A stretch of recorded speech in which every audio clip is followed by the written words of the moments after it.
भारतीय football team Asian games में लड़कर हारी।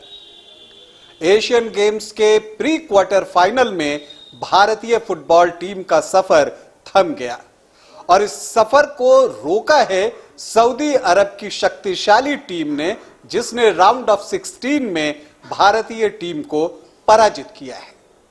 लेकिन इस हार के बावजूद भारतीय फुटबॉल टीम अपना सर नीचा करके भारत वापस नहीं लौटेगी, क्योंकि इस मुकाबले में जो साहसिक प्रदर्शन उसने किया वो तारीफ के काबिल है। आज आपको भारतीय टीम ने जो फाइट दिया है सऊदी अरब की टीम को वो बताऊंगा, किसने सऊदी अरब के लिए गोल किया वो बताऊंगा। लेकिन पहले बता दूं कि आप देख रहे हैं न्यूज बाइस्कोप और मैं हूं राकेश रंजन। भारत और सऊदी अरब के बीच एशियन गेम्स का राउंड ऑफ 16 का मुकाबला गुरुवार को खेला गया और इस मुकाबले में जैसे कि उम्मीद थी सऊदी अरब की टीम ने भारत को पराजित कर दिया। 2 गोल उन्होंने किए, लेकिन इसके बावजूद भारतीय टीम ने जो फाइट दी है सऊदी अरब की टीम को वो तारीफ के काबिल है।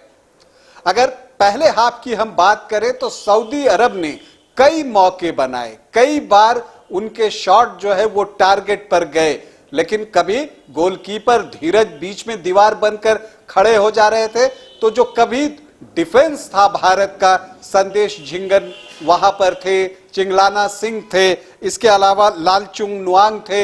इन तीनों ने और धीरज ने मिलकर जो है सारे आक्रमण को विफल कर दिया और सऊदी अरब की टीम एक वक्त जो है वो फ्रस्ट्रेटेड भी दिखने लगी, क्योंकि वो गोल नहीं निकाल पा रही थी।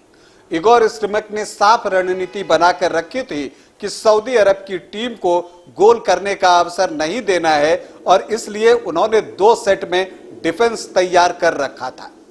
जैसा कि मैंने आपको बताया कि जो पहला सेट था जहां पर कि संदेश झिंगन थे, चिंगलाना सिंह थे, लालचुंगवांग थे, और उसके बाद जो है एक और सेट था जो मिडफील्ड का, जो कि डिफेंस में काम कर रहा था। तो 8 खिलाड़ी ऑलमोस्ट डिफेंस में लगे हुए थे और सऊदी अरब की टीम बार बार प्रयास करने के बावजूद गोल नहीं कर पा रही थी। और जब 45 मिनट का समय खत्म हुआ पहले हाफ का, तो स्कोर बोर्ड जो दिखा रहा था वो दिखा रहा था सऊदी अरब 0 भारत 0, मतलब मुकाबला बराबरी पर था। लेकिन हाफ टाइम के बाद जो अगले 15 मिनट गुजरे वो भारत के लिए ठीक नहीं रहा। वहां पर भारतीय फुटबॉल टीम जो है रोक नहीं सकी सऊदी अरब के आक्रमण को और यहीं पर जो है वो 2 गोल आए। पहला गोल आया 51वें मिनट में, राइट फ्लैंक से अटैक बना था और वहां से जो क्रॉस आता है बिल्कुल परफेक्ट क्रॉस था और वहां पर खलील मारन जो है वो बिल्कुल तैयार बैठे हुए थे। उन्होंने गेंद को हेड किया, धीरज थोड़ा आगे निकल कर आए थे, उनकी बाईं ओर से गेंद जाल में गई और सऊदी अरब को मैच में बढ़त मिल गई। निश्चित तौर पर 1 गोल से पिछड़ने से भारतीय टीम का मनोबल थोड़ा गिरा। वहां पर धीरज जो है वो दिखे कि वो अपने साथी खिलाड़ियों की हौसला अफजाई कर रहे हैं, उन्हें कह रहे हैं कि आप जो है डिस्परेट ना हो, अपना मैच खेलते रहें। लेकिन बावजूद इसके 57वें मिनट में, मतलब 6 मिनट बाद ही खलील मारन ने मैच का दूसरा गोल कर दिया। मारन का भी ये दूसरा गोल था। तो 57वें मिनट में सऊदी अरब की टीम की लीड हो गई 2-0, लेकिन इसके बाद भारत ने कोई अवसर नहीं दिया गोल करने का, रोके रखा सऊदी अरब की टीम को।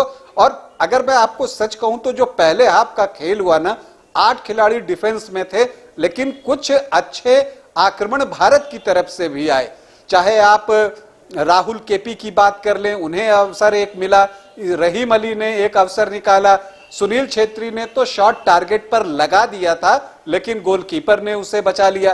तो इस तरह से कुछ आक्रमण भारत की तरफ से भी हुए। तो एक साहसिक प्रदर्शन आप कह सकते हैं भारतीय फुटबॉल टीम की ओर से दिया गया है।